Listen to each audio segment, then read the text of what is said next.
Broadcasting live on YouTube, Facebook, and X. Here's your host, Andrew Romanella. Okay? Like, just get the hell out of here. Nobody cares what you think if you're not a Mets fan.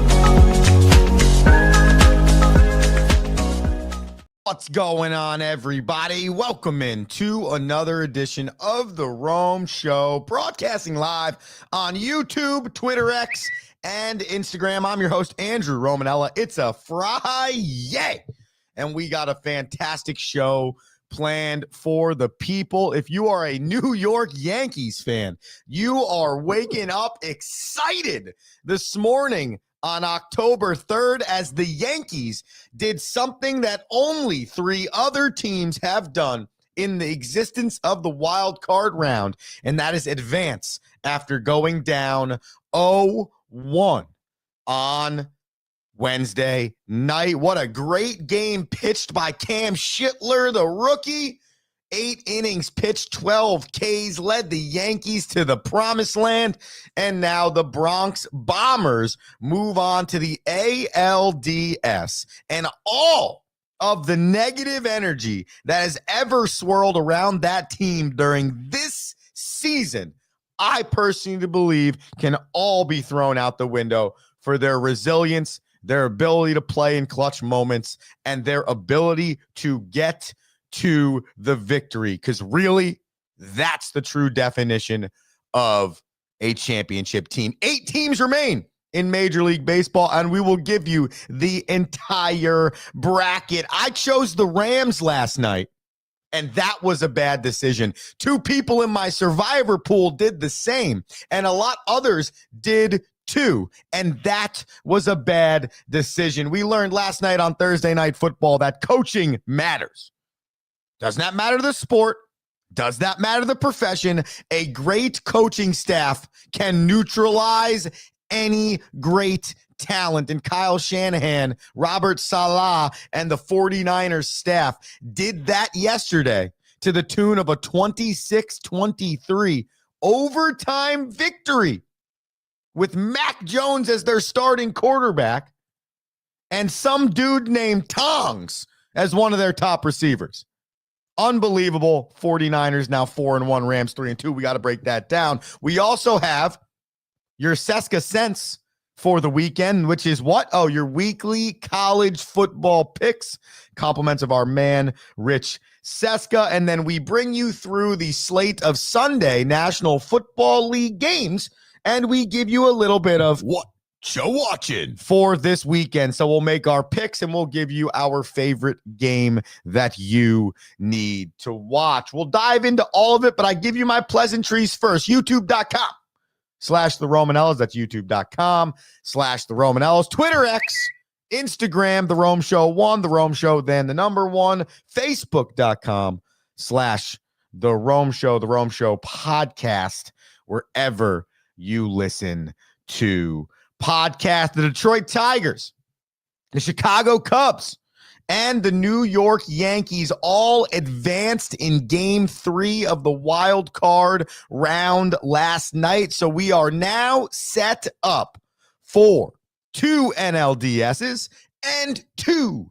ALDSs to figure out who will go to both league championship series. The Tigers yesterday, they won 6-3 in Cleveland behind a solo home run in the top of the 6th inning by catcher Dylan Dingler and a 4-run top of the 7th inning to extend their lead to 6-1, eventually too much for the Guardians to come back from.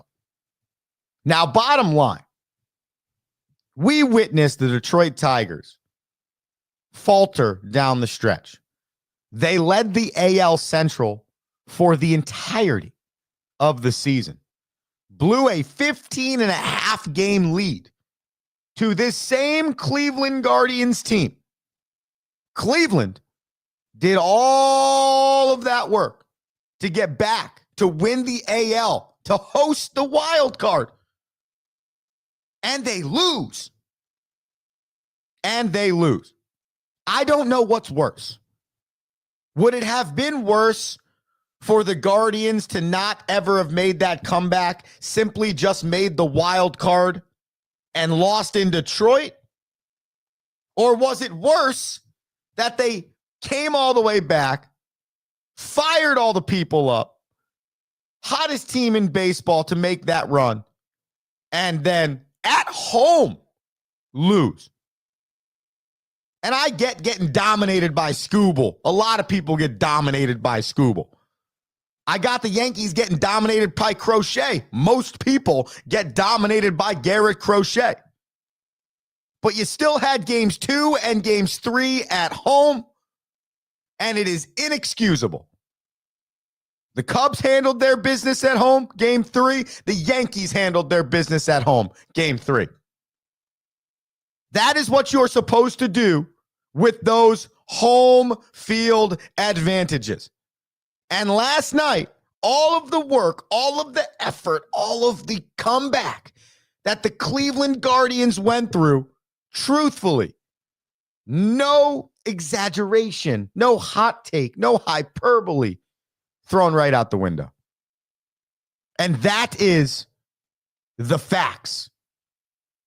Though we talk about the collapses, though we talk about teams playing poorly, though I make my picks oftentimes based on how teams are trending going into the postseason, at the end of the day, it only matters what happens when you perform between innings 1 and innings 9, or when those lights are on. And I don't want to say it didn't matter that the Detroit Tigers lost the division, but I also do want to say it didn't matter. And that is where the Cleveland Guardians should be disappointed. No one's going to be mad you made the fight. You're not making the comeback to believe that you're going to lose in the first round. But you had the chance to play the same team. You came back 15 and a half runs down, games down back, and you lost at home. That is disturbing. Detroit moves on.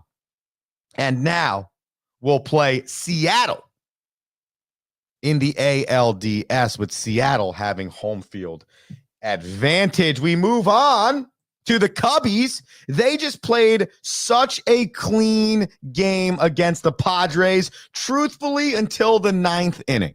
Okay? 8 scoreless for this Cubbies staff. That included 4 different arms. And then Keller came in the 9th inning and really tried to throw gasoline on it, blow the whole thing up, and give the Cubbies another brutal postseason loss. And thank God that didn't happen. And for those that didn't watch, the home plate umpire also did his best to try and get the Cubbies a loss that they did not deserve. But nonetheless, Chicago survived, and they advance, and now they move on to play the Milwaukee Brewers. And I am the most excited about this series. And you might say, why, Andrew? Why are you the most excited for the Cubs and the Brewers? And for me, it's the Craig Counsell conversation in this. It's the manager of the Chicago Cubs who clearly, when he left a few years ago, Milwaukee, was not leaving a bad team, was not getting forced out, was leaving for more money and what he believed was a better franchise. I think a lot of people might make that decision. But now, essentially, the team that he coached will be going up against the team he is coaching. And that makes for excitement. Besides the fact that the Brewers have never won a World Series and the Cubs have only won one. And both of these teams are fun to watch play the game. Outside of those things, I love the managerial conversation here. So Chicago, they advance 3-1 victory last night Really good game for Michael Bush. 3 for 4, 1 run, 1 RBI, 1 homer. Kyle Tucker, 2 for 4. Carson Kelly, 2 for 3. And finally, the New York Yankees, they advanced last night with a 4-0 victory over the Boston Red Sox, their hated rival. And this whole game is about Cam Schlittler, and that is it. The 24-year-old right-hander was dominant last night against the Boston Red Sox. 8 innings pitched, 12 Ks, 5 hits, no walks, and what felt like almost 0 big-time moments. And this was a 0-0 baseball game until the bottom of the 4th. And then the Yankees did what the Yankees needed to do. They capitalized. And by the way, anyone see how many home runs the Yankees hit last night? 0. This is a Yankees team that is proving to you now that they can win all different ways. You saw good defensive plays last night. Understated pick by Anthony Volpe on a turn from Jazz Chisholm at second base. Played good defense. Timely hitting. Took advantage of errors by the other team. Great base running 2 nights in a row. So I know that 48 to 62 hours ago, we were all firing Aaron Judge for his removal of Max Fried in game number 1. And I'm not still stating that was a terrible decision, and maybe we never get to a game 3 because Max Fried stays in, the Yankees win that game. I don't know. But if you're a Yankees fan out there, you got to give this team and this manager and this general manager and this organization just a little bit of grace, man. Because though those ugly things had roared their head all year, and though it felt like this was not as good of a team as they've had in the past, and though we felt like there were flaws on this team, even though they made the World Series last year, this team is good. And they have just as much of a chance as anyone to win this World Series. Here's the remaining bracket for the most Major League Baseball postseason. Top left, you got Detroit and Seattle. Bottom left, you got the number 1 seeded Toronto Blue Jays against the aforementioned New York Yankees. Top right, this is going to be a fantastic matchup. I believe the National League representative in the World Series comes out of this matchup right here. Los Angeles Dodgers versus Philadelphia Phillies. Phillies, however, higher seed there, so they have home field advantage. And then the game matchup, whatever we mentioned before, the Cubbies and the Milwaukee Brewers. A fun Major League Baseball postseason on docket for the people still, which will get started again on Saturday, October 4th, where all 4 series will be in play. And then on Sunday, it'll revert to just the AL. And then on Monday, just the NL. And then it'll go back and forth from there. I've been screaming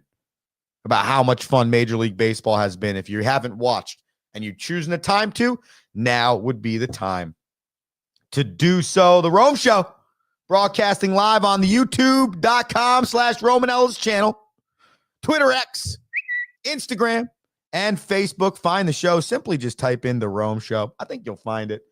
You'll see a little logo. Kind of looks like my face. Quick commercial break coming up here.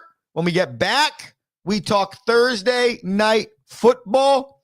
Seska gives us his college football picks, and I will break down, to a degree, every game on Sunday and where we feel the bananas lie. There's so much to do here on the Rome Show on a Friday. Woo! October 3rd. Happy anniversary to my parents. See you in a minute.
Yeah.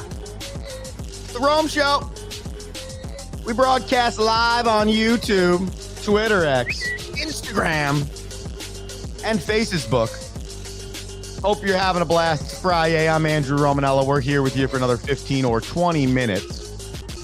If you missed any part of the first part of the show, Rome Show podcast, wherever you listen to your podcast, just search the Rome Show podcast, where we broke down the division series in Major League Baseball. The Rome Show should be your daily Monday through Friday home for all of your sports content.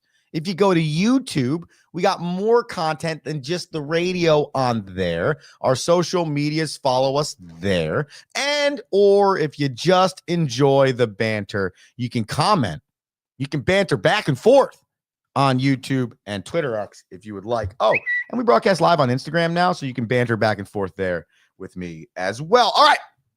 Thursday night football last night, 49ers, Rams, 26-23 victory for the Niners in overtime. This was an interesting game because I feel like majority of people outside of Richard Sherman chose the Rams to win last night.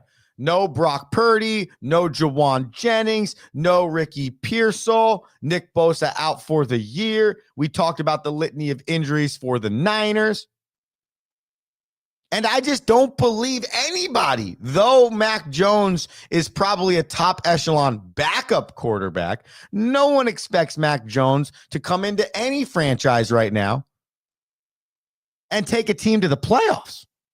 Okay? But Mac Jones is doing his best Baltimore Raven Joe Flacco impression.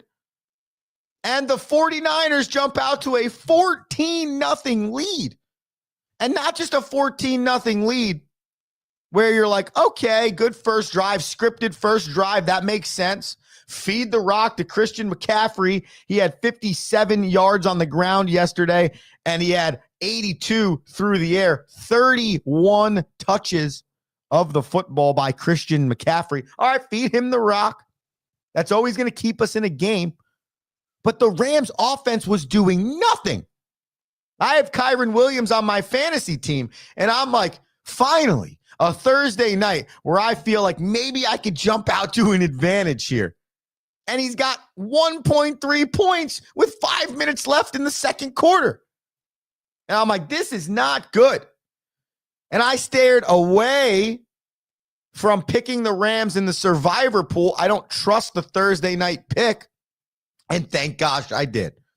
Because though they came back, scored a touchdown, Kyron Williams that was, on a pass play, and held the 49ers to a field goal in the next two offensive scoring possessions, and then made it 20-14, you really felt like, okay, we're entering the fourth quarter here. It really feels like the Rams are going to take this thing over.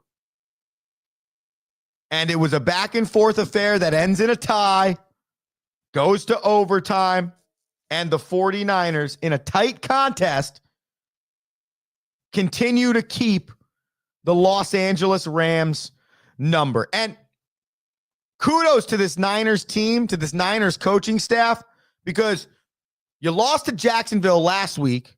Wasn't pretty. You continue to get killed with the injury bug. You go into a game where the Rams are arguably coming off the best game they've played all year. And not only do you win, but the Rams came back, they tied it, you take the lead. The Rams came back, they tie it, you go into overtime, and you win it. That's resilience. I take back a lot of the energy and the feeling I had towards this 49ers team after I witnessed how they played last night. And what I've witnessed for 5 or 6 years from this coaching staff of the 49ers is this is a legitimate coaching staff, a coaching staff that can win you football games, even when you don't have your best iteration of talent on the field. If I'm a Niners fan, this is going to sound crazy coming out of my mouth because you got Mac Jones starting and your number one wide receiver is, let's go find it out. And you can't count Christian McCaffrey, though he is probably the number one receiver.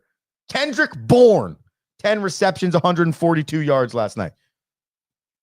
And if you're a Niners fan, you're probably feeling better than if you're a Ravens fan, if you're a Houston Texans fan, if you're a Miami Dolphins fan, because the foundation from coaching staff to players is so strong in San Francisco, they're always going to find a way to be in it. Matthew Stafford, from a statistical standpoint, looked like he had a really nice night. 389, 3 TDs, no INTs. But the Rams couldn't run the rock. And in my opinion, when you look at this Los Angeles Rams team, you know what they want to do. They want to gunsling Matt Stafford with Puka Nacua and with Devontae Adams.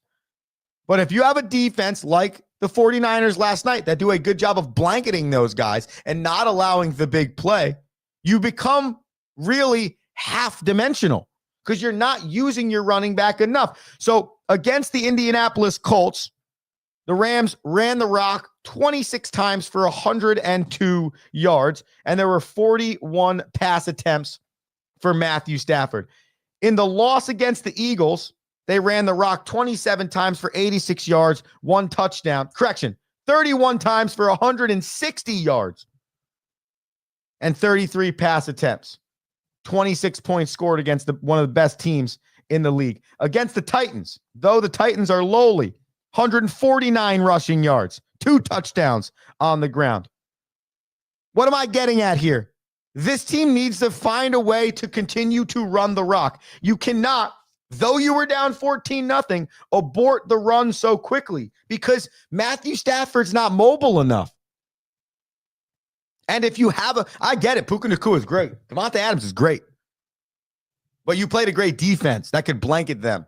And they made you one-dimensional, and it worked out long-term for the 49ers. If I'm any team watching how to play defense against the Rams, I'm going back on this game right here, and I'm like, man, what the Niners did is absolutely what we need to do. By the way, Fred Warner, ridiculous.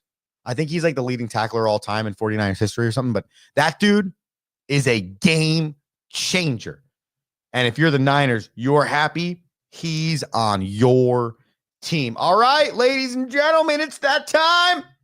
We call it Seska's Sense, and we make some college football picks for the people. Here we go. Seska's Sense, your weekly college football bananas, only on the Rome Show.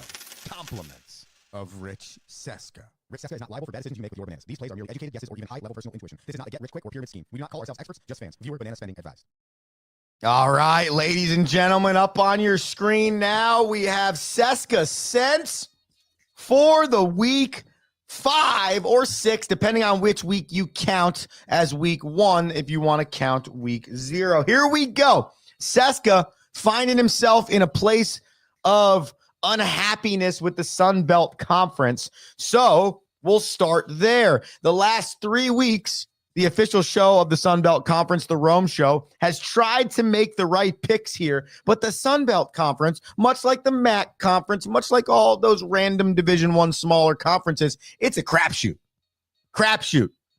Last week, Marshall went up by like 7 with all like 60-some seconds left, and they lost the game. So Rich Seska says, I'm going to go with the over-under here. So give us Louisiana Monroe versus Northwestern and take the over at 39.5 in that contest. 2 teams that wacky scores can be a myth when they're playing together. Over 46.5 BYU versus West Virginia. In 2 games this season alone, BYU's averaged over 40 points themselves, let alone putting West Virginia in the mix, though their offense is and their team is this season. BYU has enough firepower to hit this over at 46.5. Louisville versus UVA. This is a high-scoring affair. over on the 60.5. Here's the reason why. Louisville's averaging 38 points per game, and UVA's averaging 45 points per game. So clearly both offenses are more high power. So we'll put that together. We'll take the over at 60.5. Central Michigan minus 7.5 versus Akron. Bottom line is this is less about Central Michigan and more about how Akron cannot score very well. Few times this year, Akron hasn't even scored more than 7 points. That's not good. Central Michigan at minus the 7.5. And finally, Kansas, who averages 36 points per game at -4. Take them as the favorite versus UCF. Trayvon Jackson, the dynamic quarterback for University of Central Florida, is questionable with an injury in this game. So Mr. Rich Seska says go against the UCF Knights, and let's take Kansas at -4. Those are your weekly Seska's Sense, your weekly college football bananas, only on the Rome Show. Compliments of Rich Seska. That's right. You tune in every Friday for your Seska Sense and your weekly college football picks. You know how we end the show every Friday? We talk to you about the National Football League. Let's get it going. All right. First and foremost, we're in Minnesota. Correction. Nope. We're going to Minnesota. They're going to Cleveland. What's going on? We got new quarterbacks everywhere in this contest. Carson Wentz in his third week as the starter for the Minnesota Vikings, and left-handed slinger Dylan Gabriel in the pocket for the Cleveland Browns. Minnesota on the road here, favored by 3.5. I got to be honest with the people, okay? I'm not a fan of that. I'm not a fan of Carson Wentz leading this offense, though in a weird way, it still kind of looks better than J.J. McCarthy. I'm a fan of defense. And oftentimes, I'm not saying this is Jackson Dart either, but oftentimes you bring that new quarterback in, it ignites a team, and a team with one of the best defenses in the league, I don't want them ignited at home. Dog pound ignited. Give me Cleveland at the +3.5. Here, the Miami Dolphins, they head to Carolina to see if they can continue the good feels off of a great Monday Night Football game against the New York Jets. This game's going to come down to defense for the Dolphins, and can they run the rock? Tyreek Hill out for the rest of the year. Malik Washington, Jalen Waddle are going to have to step up for the Dolphins. The Panthers, they're just merely trying to find themselves. You're in year 3 of Bryce Young. This is the defining year. Is he good enough? Is he not? Is it the coach thing? Or is it just simply this organization is never going to be good? We one time had Christian McCaffrey, and somehow he's not here anymore. We really botched that. Give me the Dolphins at the -1.5. Indy, coming off their first loss of the season. Let's see how they respond. They host the Raiders, coming off their third straight loss of the season, but Ashton Jante's best game of the year. Look for the Raiders to really establish that running game on the road. Daniel Jones, over 1,000 yards already thrown for this year, 4 TDs, 2 interceptions. Both those interceptions came last week. So Danny Dimes, Indiana Jones, whatever you call him, look to make the bounce back. Colts favored by 6.5 against the Raiders. I'm going to take the Colts with the 6.5 at home. G-Man! The Cowboys. Right. I want to start hearing that it's important. Sorry, Rocky. I'm going to have to cut you off there for a second. The Giants are on the road in New Orleans. They're not favored in this game. Yeah. 0-4 New Orleans. 1-3 New York Football Giants with Cam Scatabo and Jackson Dart. Give me the Giants at the +1.5. Number 1. I don't know. Sure. Giants +1.5 against the Saints. The Dallas Cowboys, they are favored against the Jets. 2.5. I'll take that. I just don't trust the Cowboys -2.5, even though they're it's kind of like squish keys. The Broncos, they face the Eagles. The Eagles are favored by 3.5 here, and I really thought about taking the Broncos on the road at the plus 3.5. I just don't know if this offense is prepared for that challenge. So I don't fully believe in the Eagles right now, even though they're 4-0. Their defense and their special teams, that always plays. And I think the difference of Denver traveling from the West Coast to the East Coast against this good Eagles team, it might be close, but I think it'll be 3.5 or larger. Give me the Eagles minus the 3.5. Houston on the road against the Ravens. Who would have thought this game would have been 1-3 versus 1-3? Lamar Jackson questionable. With that information, I'm taking Houston at minus 2.5. Lamar kind of gives me those I'm a little soft vibe. I know, not being a hot take, Johnny. Not trying to be an a-hole here. Just saying, Lamar Jackson gives me a little bit of those I'm soft vibe. Maybe wonder why they haven't won in the postseason yet. Titans at Cardinals. Cardinals favored by 7.5. I'll take that on the money line as well as my survivor pick for the week. And I'll take that as the Cardinals at the minus 7.5. Buccaneers at Seahawks. No, you think the Bucs be favored in this game. The Seahawks have been playing so well, and they're at home. They're favored by the 3.5. And I'm not going to lie to anybody. I love it.